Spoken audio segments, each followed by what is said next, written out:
Hello and welcome to another video about the Laowa 7.5mm lens. Today I want to cover the use of ND filters with this lens because it is not so easy to use an ND filter on such an ultra wide angle lens. The Laowa comes with an 46mm filter thread, but sometimes you need to use bigger filters if you don't want to have heavy vignetting in the frame.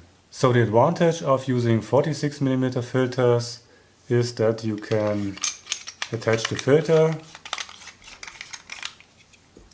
and then also attach the small lens hood that comes with the lens.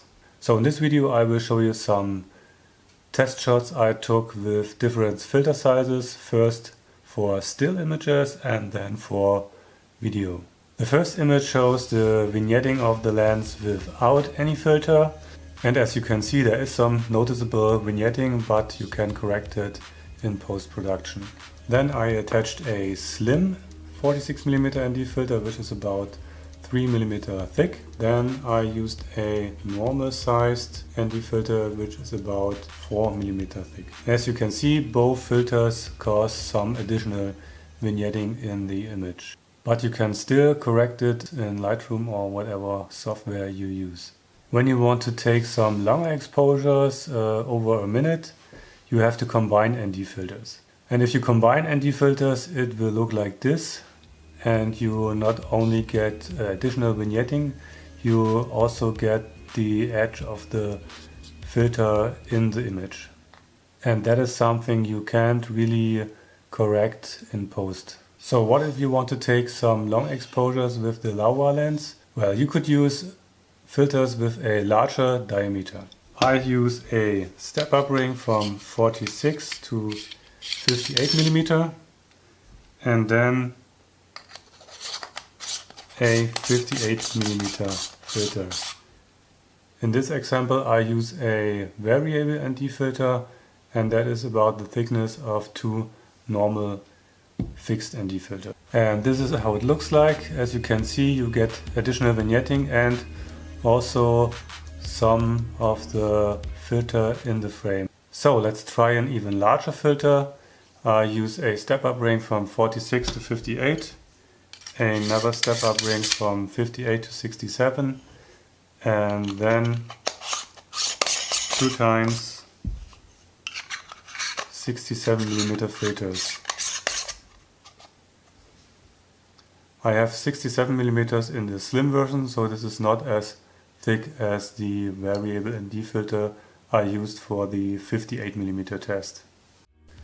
So this setup looks quite good. You can get even better results with the 67mm filter when you use a single step-up ring from 46 to 67mm. Now I will go into the video footage. For video it is a lot easier to use filters with this ultra wide angle lens because the edges get cut out in the 16:9 format, and also on 4K video the G7 and the GX85 crop in, so you get even less problems with the vignetting. I did not take video examples for the fixed ND filters because you get no problems in video mode with these filters. The problems in video shooting start when you want to use variable ND filters because they are a lot thicker than the fixed ND filters. In 4K it looks much better.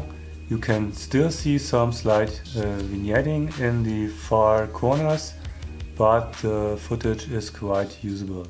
With cameras that don't crop in on 4K like the GH5, you get the same problems as in 1080p. I also tried this with 58mm variable ND filter. As you can see, there is some very slight additional vignetting in 1080p, but there is no vignetting in 4K video mode. One more additional note: when you use a camera body with image stabilization, you may get some vignetting when the camera shifts the sensor around. So sometimes you can see that in the far corners of the image. So my conclusion is, for still images, if you want to take very long exposures and need to combine two ND filters, You have to use a single step-up ring and slim ND filters with 58mm or bigger diameter to not get heavy vignetting in the picture. For video shooting, if you want to use fixed ND filters, you can use 46mm diameter filters, but you have to change them depending on the light, and using variable ND filters is much more convenient, as I experienced in my summer travels this year. So for video shooting with variable ND filters, I would recommend using a step-up ring from 46 to 58 and using a 58mm variable ND filter. And since you can use 58mm filters for various Panasonic zoom lenses, 58mm filters are generally a good choice. So that's it for today. I hope you found this video useful. If you like this video, please click the button below, and if you want to see more of my videos, then please subscribe to the channel. Thank you for watching, and I hope to see you next time.